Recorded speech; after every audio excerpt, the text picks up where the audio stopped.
Magandang umaga po sa ating lahat. Tayo po ay magsisimula na sa ating pananambahan. Muli po nating ihanda ang ating puso't isipan sa pagsamba sa ating Panginoon.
Dapat na si Yahweh, ating Panginoon, ay pasalamatan.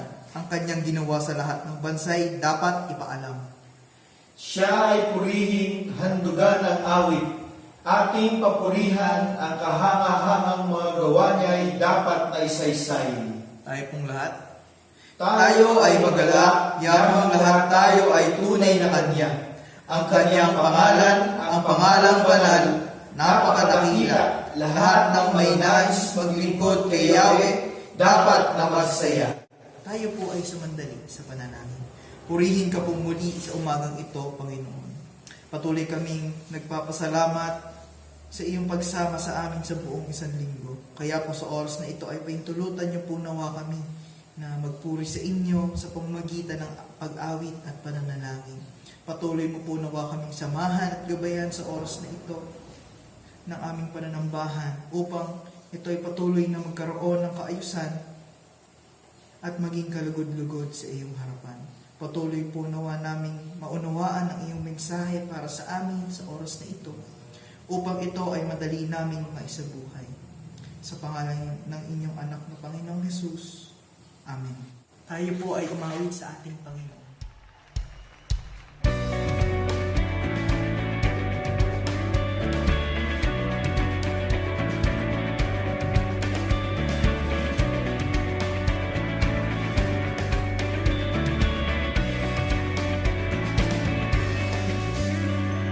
This is my prayer in the desert.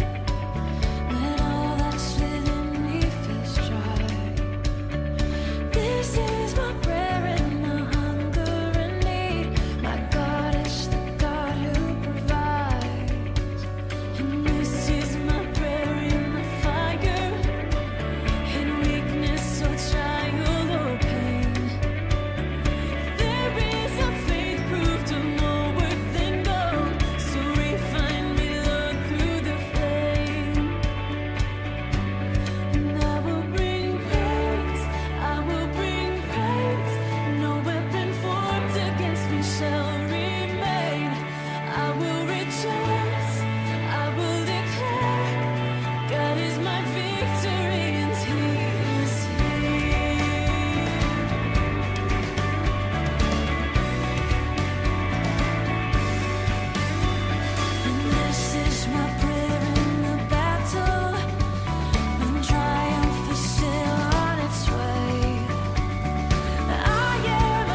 Ang UECC ay isang iglesia may malalim na kakahayagan ng pananampalatayang nakabatay sa banal na kasulatan.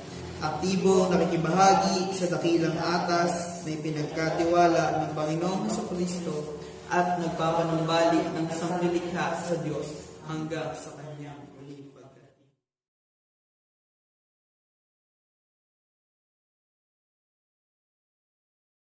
Ganito po ang sinasabi sa banal na kasulatan. Kaya't ang kasalanan ko ay aking inamin, mga pagkakamali ko'y hindi na inilihim. Ako'y nagpasyang sa iyo'y ipagtapat, at mga sala ko'y pinatawad mong lahat. Tayo po'y sumandali sa pananalangin at pangungumpisal.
Pakinggan po natin ang sinasabi ng Diyos sa kanyang mga salita.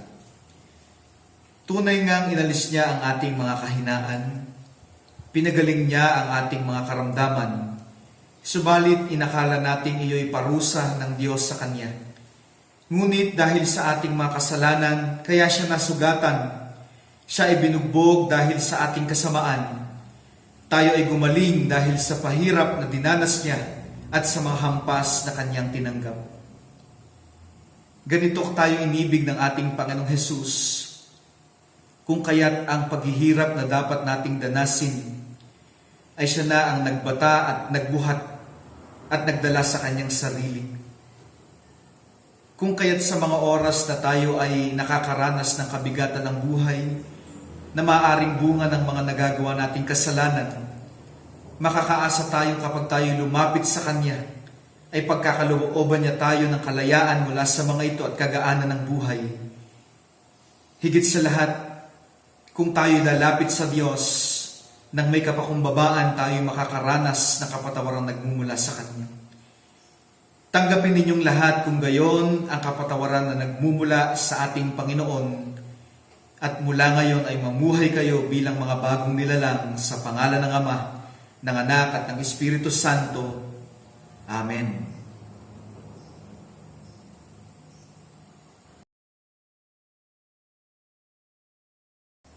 Sa oras pong ito, mga kapatid, nais po naming batiin ang lahat ng kananayan ng Happy Mother's Day. Patuloy po nawa kayong pagpalain ng ating Panginoon. At para po sa ating mga balita at malasakit, ang Sunday worship service po natin ay patuloy pa rin pong ginaganap ng alas 8 ng umaga through Facebook Live pa rin po. Ito po ay available sa Facebook at sa YouTube. At ang ating pong prayer meeting, ito naman po ay tuwing Miyerkules sa oras ng alas 5:30 ng hapon. Sa pangunguna po ito ni Pastor Art. Ito rin po ay available sa Facebook at sa YouTube. Ang ating pong Don't Watch Prayer, nagpapatuloy po ito tuwing alas 4 ng umaga. At ang ating pong Family Bible Study naman ay katulad po ng oras ng prayer meeting, 5:30 p.m. po, sa pangunguna naman po ni Pastoren. Para naman po sa magdiriwang ng kanilang mga kaarawan, ang ating pong si kapatid na Timothy John Mojica, ito po ay gaganapin sa May 14, siya po ay nasa abroad. At para naman po sa mga magdiriwang ng kanilang anibersaryo ng kasal, ngayong araw po, May 10, si Pastor Art po at si Ate Emmy. Happy 34th anniversary po. At sa May 14 naman po, si kapatid na Soylo at Rachel Mojica naman po. Happy anniversary din po sa inyo.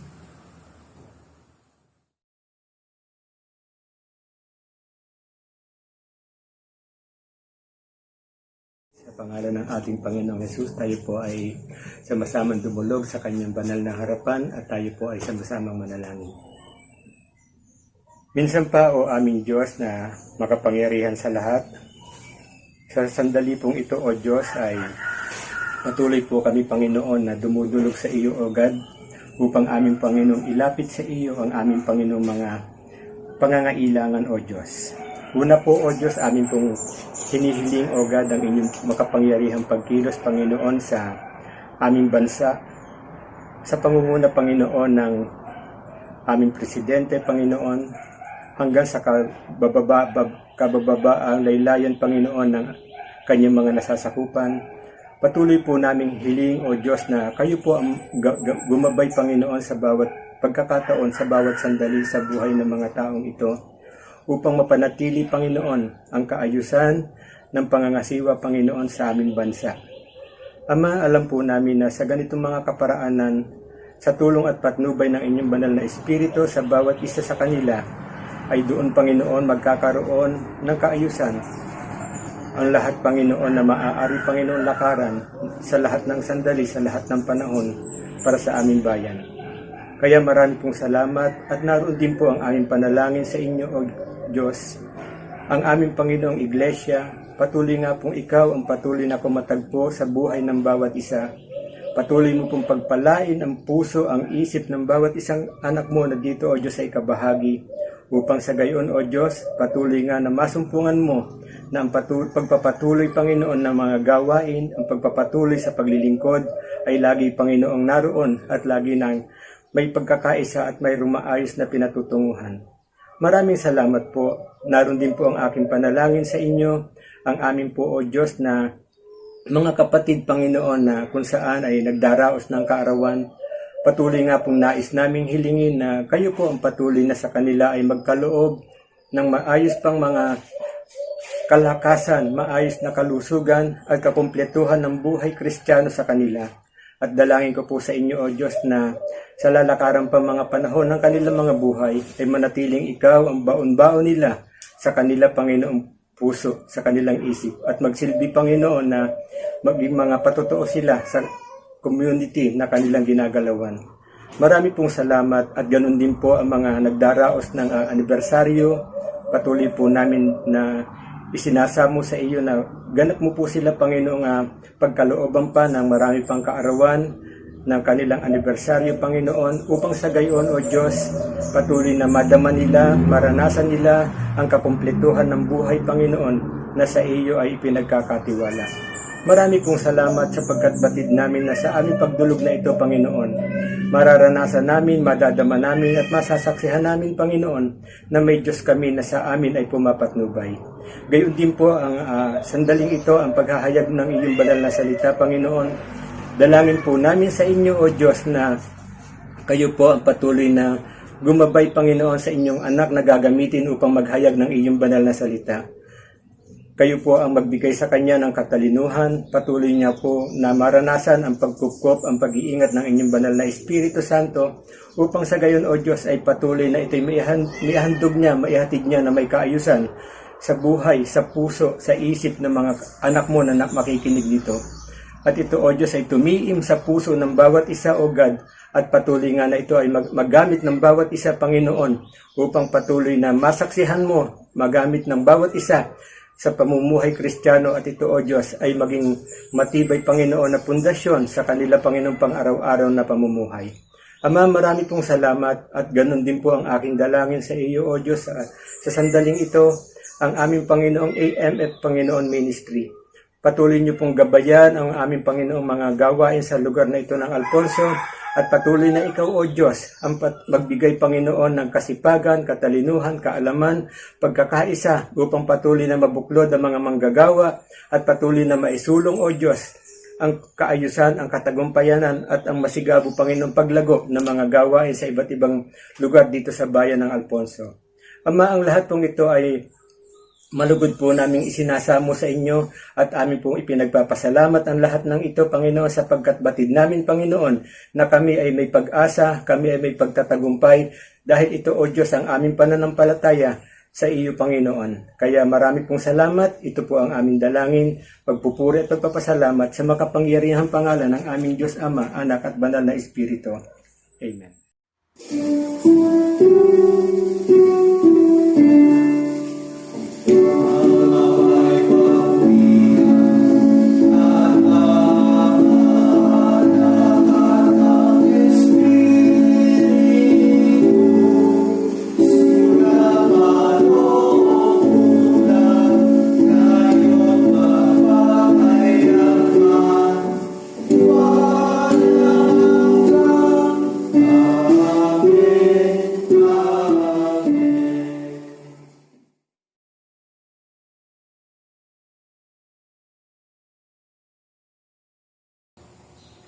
Ganito po ang sinasabi sa banal na kasulatan. Sa Ramatayim, Zophim, isang bayan sa kaburulan ng Ephraim, ay may nakatirang lalaki na nagngangalang Elkana. Siya'y anak ni Jeroham at apo ni Elihu na mula sa sambahayan ni Tohu at mula sa angkan ni Zuf na Efrateo. Dalawa ang asawa ni Elkana, si Ana at si Penina. May mga anak si Penina, ngunit si Ana ay wala. Taon-taon pumupunta si Elkana sa Shilo upang sumamba at mag-alay ng mga handog kay Yahweh na makapangyarihan sa lahat. Naglilingkod doon bilang mga pari ni Yahweh ang mga anak ni Eli na sina Hofni at Phinehas. Tuwing maghahandog si Elkana, binibigyan niya ng tig-iisang bahagi si Penina at ang mga anak nito. Ngunit mga nagtatanging bahagi ang ibinigay niya kay Ana sapagkat mahal na mahal niya ito, bagamat hindi ipinahintulot ni Yahweh na ito'y magkaanak. Si Ana ay palaging kinukutya ni Penina dahil hindi niloob ni Yahweh na magkaroon siya ng anak. Ito'y ginagawa ni Penina taon-taon tuwing pupunta sila sa bahay ni Yahweh. Labis naman itong dinaramdam ni Ana kaya't napapaiyak siya at hindi makakain. Kaya't nilalapitan siya ni Elkana at tinatanong, Ana, bakit umiiyak ka na naman at ayaw mong kumain? Bakit ka nalulungkot? Hindi pa ba ako higit kaysa sa 10 anak na lalaki para sa iyo? Minsan, matapos silang kumain sa Shilo, malungkot na pumunta si Ana at nanalangin sa bahay ni Yahweh. Nagkataong nakaupo sa may pintuan ng bahay ni Yahweh ang paring si Eli. Buong pait na lumuluha si Ana at taimtim na nananalangin kay Yahweh. Ganito ang kanyang panalangin, Yahweh, Diyos na makapangyarihan sa lahat, kung papakinggan ninyo ang inyong abang lingkod at inyo pong pahahabagan, kung hindi ninyo ako papabayaan, sa halip ay pagkakalooban ng isang anak na lalaki, ihahandog ko siya sa inyo at habang buhay na siya'y nakalaan sa inyo. Hindi ko ipapaputol ang kanyang buhok. Habang nananalangin si Ana, ang bibig niya'y pinagmamasdan ni Eli. Gumagalaw ang kanyang mga labi, ngunit hindi naririnig ang kanyang tinig sapagkat siya'y nananalangin lamang sa sarili. Dahil dito, inakala ni Eli na siya'y lasing. Kaya lumapit ito at sinabi sa kanya, tama na yung paglalasing mo. Tigilan mo na ang pag-inom ng alak at magpakatino ka na. Hindi po ako lasing, sagot ni Ana. Ni hindi po ako tumitikim ng alak. Ang damdamin ko po'y naghihirap at idinudulog ko kay Yahweh ang aking kalagayan. Huwag po sana ninyong isipin na ang inyong lingkod ay masamang babae. Ipinapahayag ko lamang ang matinding paghihirap ng aking damdamin. Dahil dito, sinabi ni Eli, ipanatag mo ang iyong sarili at umuwi ka na. Ang Diyos ng Israel ang tutugon sa iyong kahilingan. Sumagot si Ana, magkatotoo po sana ang inyong sinabi tungkol sa akin. Pagkasabi niyon, bumalik sa kanilang tinutuluyan at kumain, wala na ang bigat ng kanyang kalooban. Kinabukasan, maagang maaga, silang sumamba kay Yahweh at pagkatapos ay umuwi na sa Rama. Sinipingan ni Elkana si Ana at ininig ni Yahweh ang dalangin nito. Nagbuntis siya at dumating ang araw na siya'y nagsilang ng isang sanggol na lalaki. Samuel ang ipinangalan niya rito sapagkat ang sabi niya, hiningi ko siya kay Yahweh.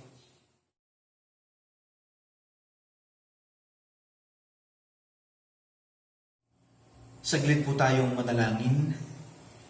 Minsan pa nagpapasalamat kami, O Diyos, sa niloob mo po na aming pagsamba sa umaga pong ito. Patuloy mo kaming paging dapatin na makarinig, makapagbulay sa iyo pong mga salita. At patnubayan nawa kami ng banal na Espiritu upang ang iyo pong mensahe na aming mapapakinggan sa umagang ito ay aming maunawaan at higit sa lahat, ito ay maisabuhay namin. Ito ay magbigay ng kalakasan sa amin pong buhay, lalong-lalo na po sa amin pong pananampalataya. Samahan mo kami sa oras pong ito. Ito pong lahat ay aming dalangin sa pangalan ng aming Panginoong Hesus. Amen. Amen. Magandang umaga po sa ating lahat, mga kapatid. Ako po ay nagagalak na bumabati ng Happy Mother's Day sa lahat po ng ating mga mapagmahal at punong-puno ng pagsasakripisyo ng mga ina ng tahanan. Nagbibiruan po kami ni Pastor Art nung naalala po namin na Mother's Day nga pala ang Sunday. Sabi ko po ay siya na muna ang magmensahe kasi hindi ko alam ang sasabihin ko dahil wala po akong reference, wala naman po akong asawa. Sabi po ni Pastor Art, ang gawin ko daw po ay from the point of view ng isang anak. Kaya lang, naalala ko din po na lumaki nga pala akong walang nanay dahil wala pa po akong muwang nung mamatay po ang aking ina because of brain tumor. Kaya wala po talaga akong ka-idea ng pagkakaroon ng isang ina. Naaalala ko pa nga po dati nung elementary po ako, nagtataka talaga ako kung bakit kapag lunch, kapag hapon, pag uwian na yung mga kaklase ko, may pumupunta sa kanila para pakainin sila, para sunduin sila. Tapos ako madalas wala. Kaya akala ko po talaga noon kakaiba ako sa karamihan ng mga bata. Hanggang ako po ay naging high school, nakikita ko yung mga kaklase ko, may nanay na nagsasabi sa kanila, pinapagalitan sila kapag hindi nag-aaral ng maayos, kapag gala ng gala. Kumbaga, merong nagpapagalit sa kanila kapag medyo sumusobra na ang kalokohan at kakulitan. Sa akin po, walang ganun.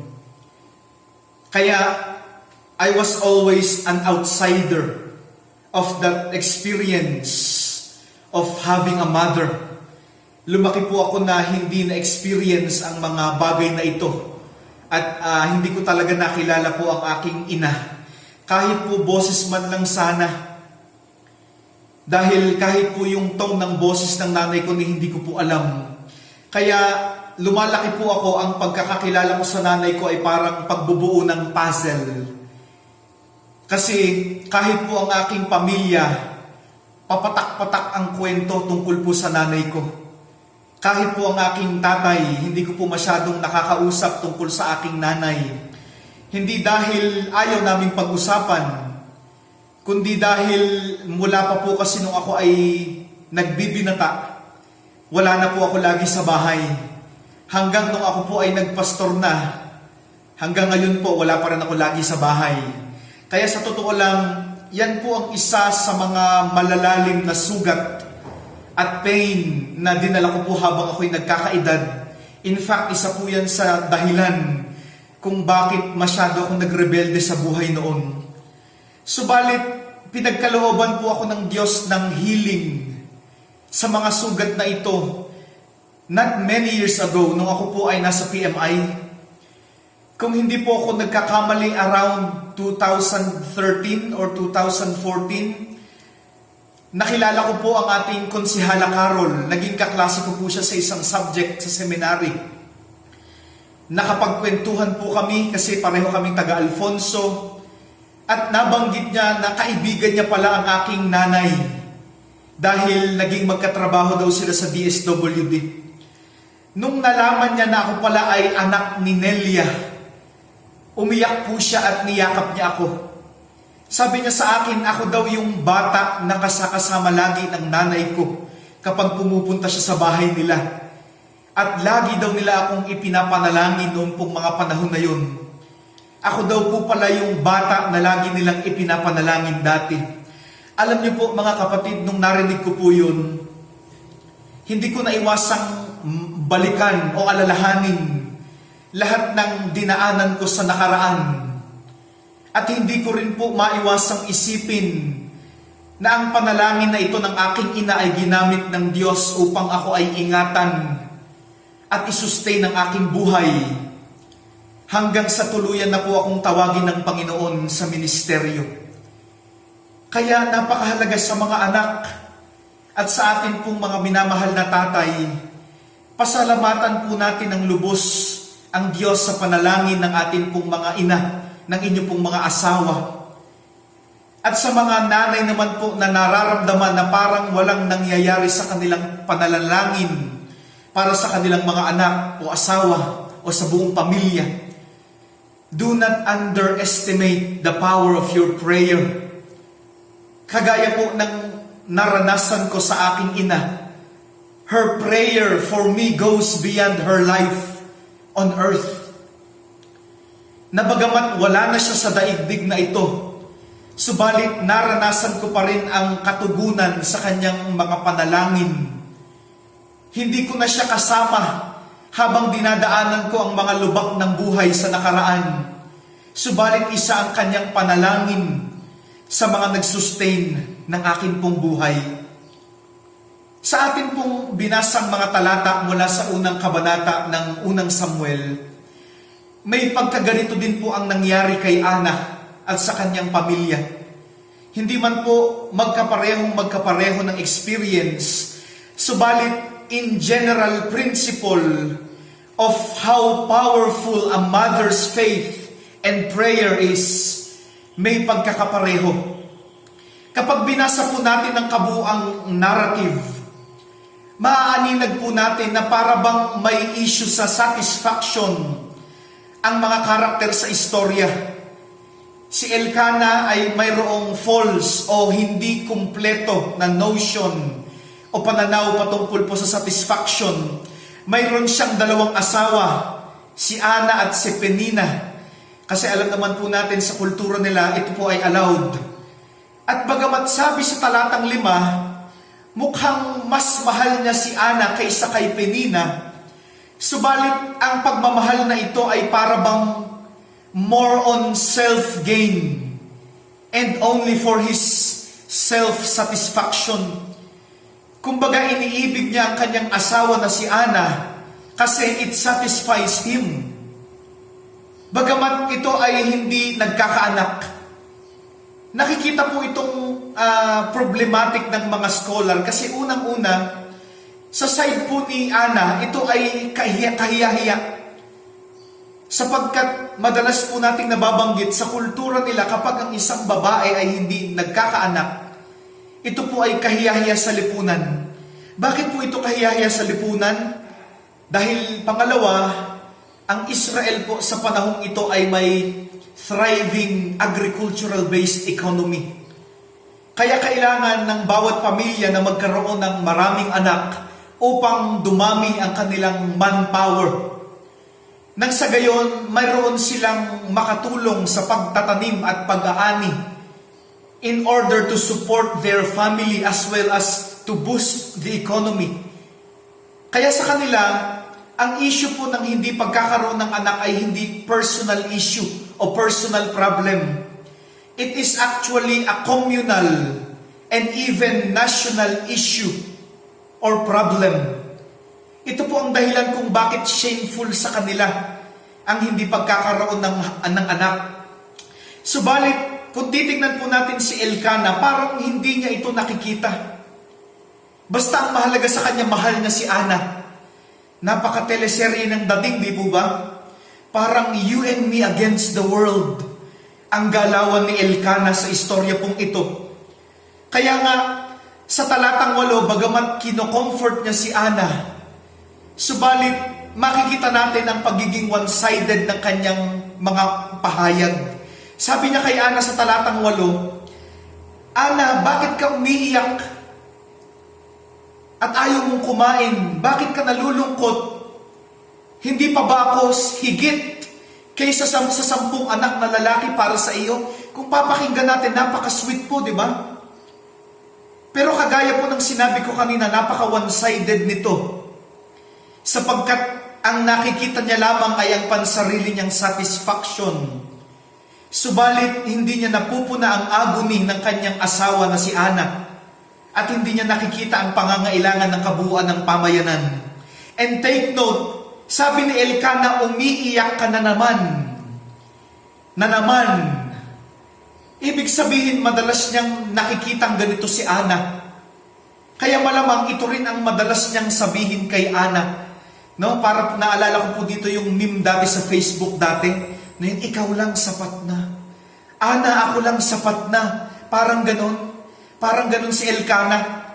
Subalit para kay Ana, ang konsepto ng satisfaction ay hindi pansarili, kundi dapat ay inline sa kalooban at sa ipinapagawa ng Diyos. Because we can see that Hannah's concern do not just go beyond personal satisfaction, it also goes beyond community and national concern.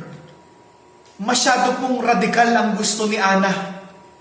Bagamat ang kagustuhan niya ay kagaya lang din ng mga ordinaryong kagustuhan ng maraming ina ng panahon na iyon na magkaroon lamang ng anak, subalit makikita po natin ang kaibahan ng dahilan o ng motibo ng kanyang kagustuhang magkaroon ng anak.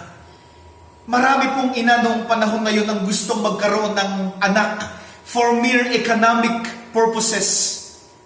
At upang makaiwas lamang sa kahihiyan sa lipunan. Siguro po gusto din naman ni Ana na mawala sa kanya yung kahihiyan ng hindi pagkakaroon ng anak. But ultimately, sabi po sa talatang 11, ang naging konsiderasyon ni Ana ay hindi lamang ang pagkawala ng kanyang kahihiyan, hindi lamang ang agricultural manpower for economic stability.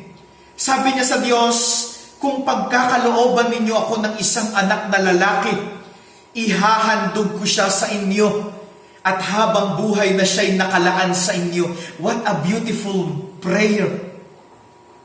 And it teaches us a very important lesson. That prayer is supposed to lead us to embrace the will of God. Ito po ang dahilan kung bakit kinalugdan ng Diyos si Ana. At ito po ang pinagkaiba ni Ana kay Penina at sa iba pang ina ng mga panahon pong iyon. Si Penina, yung isang asawa ni Elkanah, at ang maraming ina noong panahon na iyon, pinagkalooban sila ng Diyos ng maraming anak, pinagpala sila ng Diyos. Subalit wala man lang ni isa sa kanila ang nakaisip na ihandog sa Diyos kahit isa man lamang sa kanilang anak. Subalit si Ana, kahit isang anak lang ang ibigay sa kanya ng Diyos, ihahandog niya ito sa Diyos. Ang naging basehan ng kanyang pananalangin ay hindi ang need na nakikita niya sa kanyang sarili at sa kanyang paligid, kundi ang kalooban ng Diyos. Ang ninanais niya, mga kapatid, ay matugunan hindi lamang yung kanyang personal na pangangailangan, kundi matugunan niya yung ipinapagawa ng Diyos sa kanya. Ngayon pong araw na ito, sigurado po ako, marami magpo-post sa social media na nagsasabi, I have the best mother in the world. Marami magsasabi na kung papapiliin ako ng nanay, si mama pa rin ang pipiliin ko. Tapos syempre magkakaroon pa po yan ng maraming comparison. Magpo-post tayo tungkol sa nanay natin. Makikita ng mga friend natin, syempre magpo-post din yan. Comparison. Kaya ngayong hapon po na ito, everybody will talk about the difference between mothers. Subalit sa mga talata pong ito ipinapakita sa atin, if you want to be the kind of mother that makes a difference, offer your children to God. Embrace the will of God for your children. And teach your children to embrace the will of God for them. Napakahalaga po ng aral na ito, mga kapatid. Kaya naman, pasalamatan po natin ang lahat ng pananalangin sa atin ng ating mga ina. Dahil sabi ko nga po sa sarili ko, kung hindi po yata ako ipinanalangin ng nanay ko sa Diyos dati, hindi ko rin po alam kung ano na ang nangyayari sa akin o ang nangyari sa akin. Sa atin pong mga minamahal na ina, dito din po natin makikita ang kahalagahan ng inyo pong pananalangin. Subalit ang mga talata pong ito ay nag-aanyaya din sa ating mga ina na magkaroon ng pagsusuri sa kung ano po ang inyong ipinapanalangin para sa inyong mga anak o sa inyong mga asawa at sa buong pamilya. Kasi marami din po tayong nakakausap na nanay na talagang namumroblema sa kanilang mga anak. Subalit ang tanong din po, ano ang ipinapanalangin ninyo para po sa inyong mga anak at para po sa inyong buong pamilya? Is it just to finish studies? To have a regular or stable jobs? To be professionals? Are we just praying to have a peaceful and happy family? A stable family? Maganda po itong mga ito. Subalit ipinapakita po sa atin sa mga talata na mas kinalulugdan ng Diyos ang isang uri ng pananalangin that goes beyond the need of the family. A prayer that goes beyond personal desire. Mas kinalulugdan ng Diyos ang panalangin na nagnanais yakapin ng kanyang kalooban at nagnanais na sundin ng kanyang mga ipinapagawa.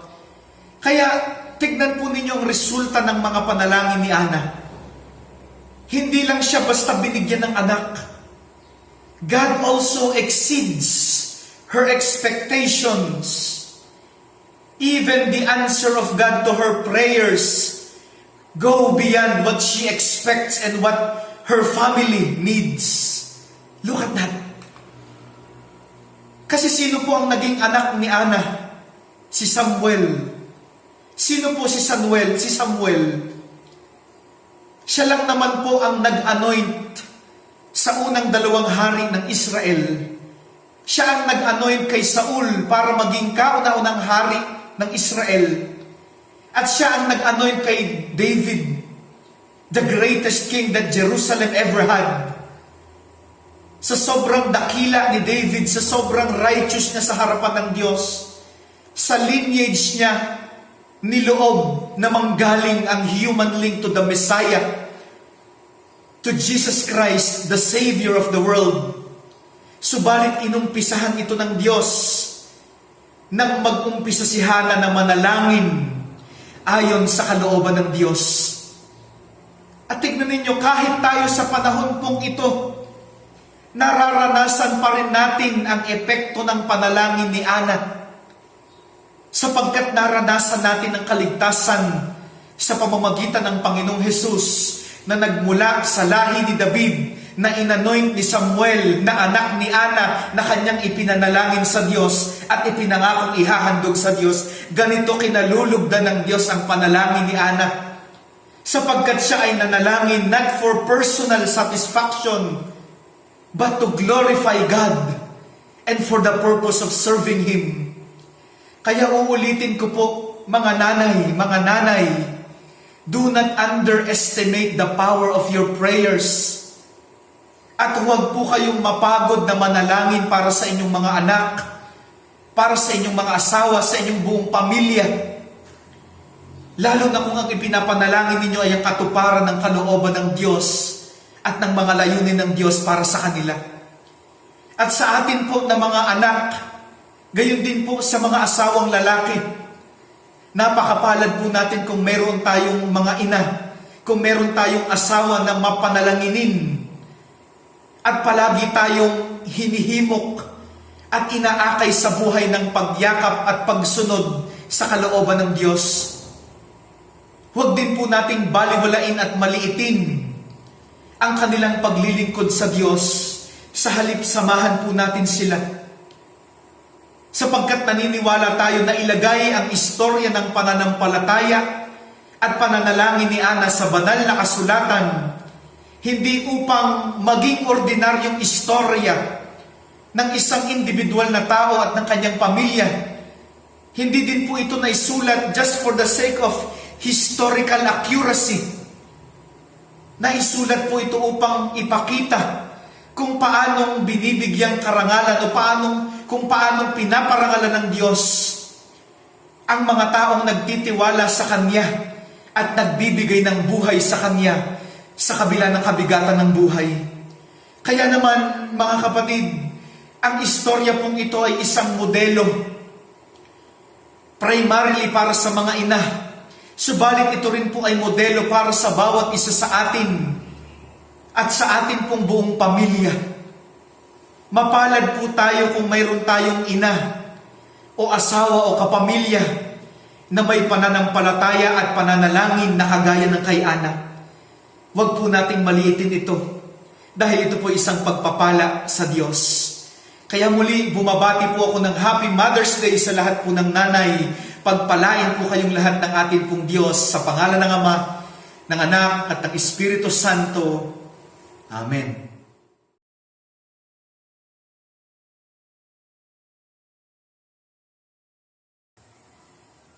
Ganito po ang sinasabi sa banal na kasulatan.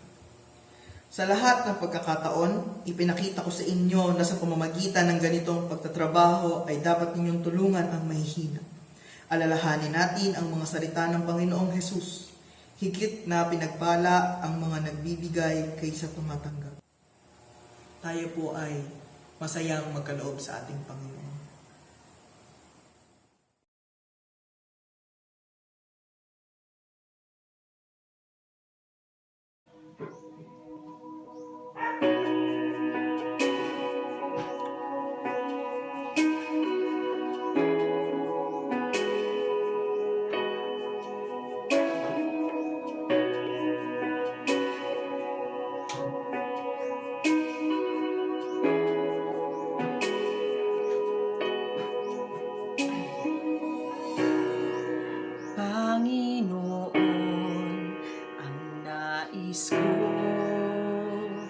Kagandahan mo ay pagmasdan, ang pag-ibig mo sa kitugon. Kailan may di pababayaan sa iyo lamang.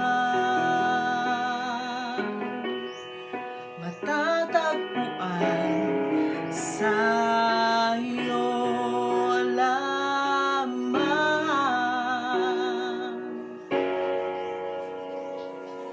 mananatili sa iyong lilim, sasambahin ka sa dakong lihim.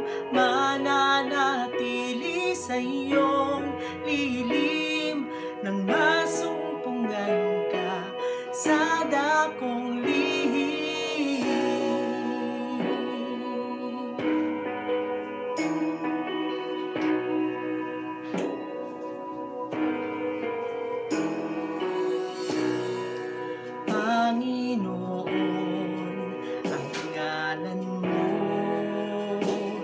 Ay kalinga at sandigan ko, di magbabago pangako mo.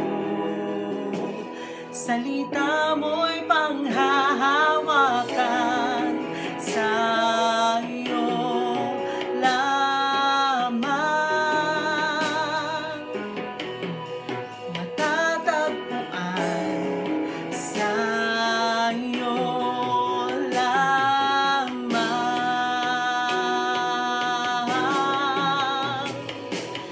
mananatili sa iyong lilim,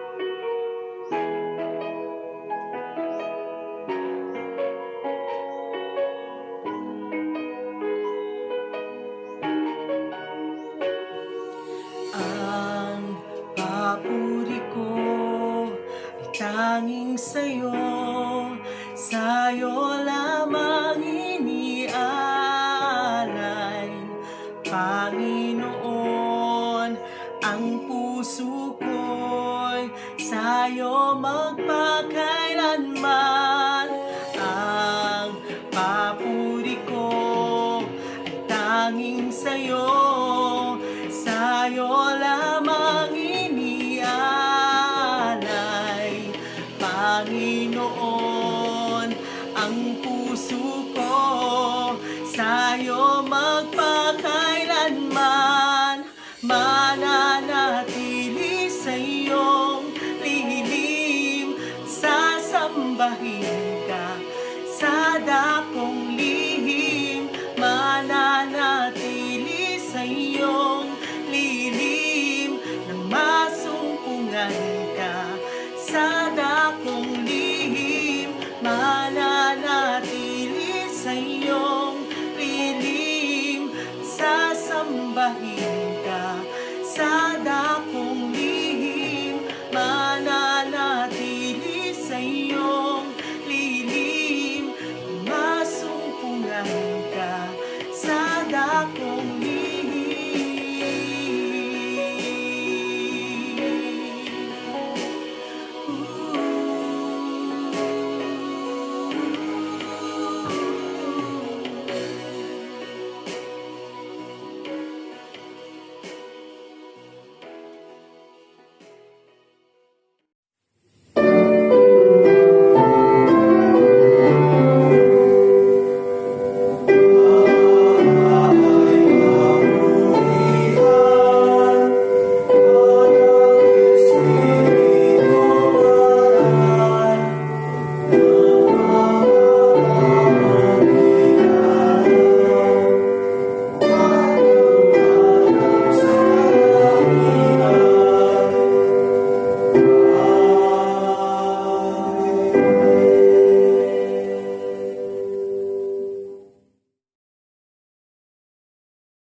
Tayo po ay manalangin.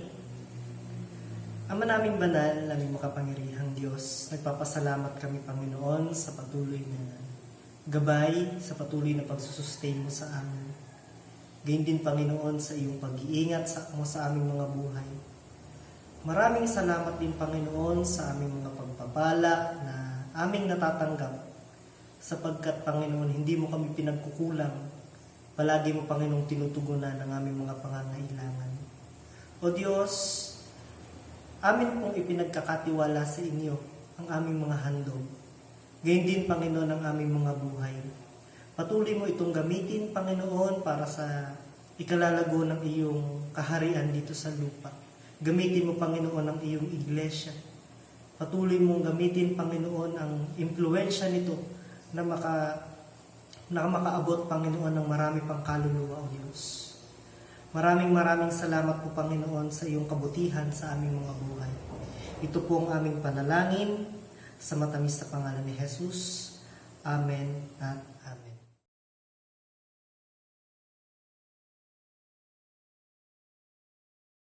Sa ating pong pagtatapos ng ating pananambahan, minsan pa iupo natin ang ating mga ulo sa pangwakas na pananalangin. Manalangin po tayo. Aming iniuyo po, O Diyos, na aming Ama, ang aming mga ulo sa iyong banal na harapan. Tanda ng aming paggalang at pagkilala sa iyo na ikaw ang aming Diyos at tanging Panginoon ng aming buhay. At kami ay iyong mga anak na sa oras na ito ay nagpapahayag ng aming malalim na pagrespeto at pagluwalhati sa iyong banal na pangalan. Sa pagtatapos, O Diyos, ng aming pagsamba, bago pa man kami maghiwa-hiwalay, ibuhos mo po ang iyong pagpapala sa bawat isa sa amin, sa bawat tahanan na ngayon ay nagpapahayag ng kanilang buhay sa iyo, sa bawat tahanan na nakasama namin sa aming pagsamba sa oras na ito, sa iyong banal na harapan. Buksan mo, O Diyos, ang durungawan ng langit para sa kanila at tanggapin nila ang naaangkop na pagpapala ng buhay, pagpapala ng pisikal na kalakasan, espiritual na kapanatagan ng pananampalataya at kapunuan sa kanilang mga pangangailangan. Gayon din, O Diyos, special namin itinataas sa iyo at ipinagpapasalamat ang aming mga ina ng tahanan na ngayon ay aming ipinagdiriwang sa araw na ito. Ipinagpapasalamat namin sa iyo, O Diyos, sapagkat nagkaloob ka ng isang ina sa bawat tahanan na minarapat mong maging daluyan at magsilbing ilaw para sa kanilang buong sambahayan. Ginawa mo silang daluyan ng iyong pagpapala upang gumabay at magturo sa kanilang mga anak at patuloy na maging magkaagapay ng kanilang mga mahal na asawa. Dalangin namin, O Diyos, na ipagkaloob mo sa kanila ang natatanging pagpapala. Nabigyan mo sila ng patuloy na lakas ng pangangatawan, malalim na pananampalataya sa iyo, at patuloy, O Diyos, na kagalakan ng buhay. Ipagkaloob mo sa kanila, O Diyos, ang mahabang buhay, dahil hindi namin may pasusubali na kailangan namin lagi sa araw-araw at sa bawat panahon ang kanilang paggabay.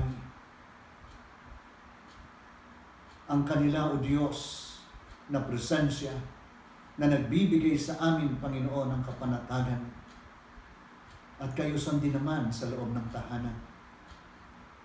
Amang banal, lagi mo po silang hawakan ng iyong mapagpalang mga kamay. Ilayo mo sila lagi sa anumang uri ng kapahamakan ng buhay. Idinadalangin din namin sa iyo, O Diyos, at ipinagpapasalamat ang mga kapatid namin na nagdiwang ng kanilang kaarawan. Igawad mo nawa sa kanila ang natatanging mong pagpapala na kung paano mo sila iningatan at sinamahan sa buong isang taon ng kanilang buhay. Dalangin namin na higit na madama nila ang iyong pangunguna at pag-iingat para sa kanila sa darating pang mga araw ng kanilang buhay. Pagkalooban mo sila, O Diyos, ng patuloy na paglago ng pananampalataya bilang bahagi ng iyong pagpapala sa kanilang buhay. Ganon din ang kalakasan ng pangangatawan. Igawad mo rin sa kanila, O Diyos, ang pagkakadama sa kanilang puso ng palagiang pamamatnubay ng banal mong Espiritu. Gayon din ang pag-iingat mo sa lahat ng panahon sa kanilang buhay. Itinataas din namin sa iyo, Diyos, ang mga nagdiwang ng kanilang mga anibersaryo ng kasal. Ama, kinikilala namin na ikaw ang nagpatatag ng kanilang buhay mag-asawa. Ang pag-ibig na inilagay mo sa kanilang puso na pinanatili mo at patuloy mong pinalago, O Diyos. Lahat ng ito ipinagpapasalamat namin sa iyo. Dalangin namin, O Diyos, sa mga mag-asawang ito na nagdiriwang ng kanilang anibersaryo ng kasal, na patuloy mo silang patnubayan at pagpalain mo ang kanilang tahanang kinabibilangan. Bigyan mo sila ng patuloy na buhay upang patuloy din nilang magabayan ang kanilang mga mahal sa buhay sa loob ng kanilang tahanan. Bigyan mo sila ng makadiyos na karunungan nang sa gayon, sa karunungan nagmumula sa iyo, maingatan nila ang kanilang mga tahanan. Amang banal, sa ganitong yugto, idinadalangin namin kung gayon sa iyo, na ibuhos mo sa iyong mga anak ang iyong makalangit na bendisyon at pagindapatin mo ang iyong abang lingkod na magsasalita nito sa iyong mga anak na ngayon ay kasama naming nananambahan, maging sa iyong mga anak na hindi pinalad na makasama namin dahil sa kapusan ng kanilang teknolohiya. Amang banal, igawad mo rin sa kanila ang iyong makalangit na bendisyon kung paano mo sa amin ito'y ginagawad. Sa pangalan ng aming Panginoong Jesus, na siyang ulo ng iglesia, ito ang aming dalangin. At ngayon sa Kanya na makapag-iingat sa inyo, upang hindi kayo magkasala at makapagharap sa inyo ng walang kapintasan at may malaking kagalakan sa kanyang kalwalhatian. Sa iisang Diyos na ating tagapagligtas sa pamamagitan ng Jesucristong Panginoon natin, sa kanyang kapurihan, karangalan, kalwalhatian at kapangyarihan, mula pa noong una, ngayon at magpakailanman. Amen. Amen.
Happy Mother's Day po sa lahat ng mga mama, mga nanay, mga inay, mga lola, ng ating mga tahanan at ating iglesia. Patuloy na salamat po sa Diyos sa inyong mga buhay.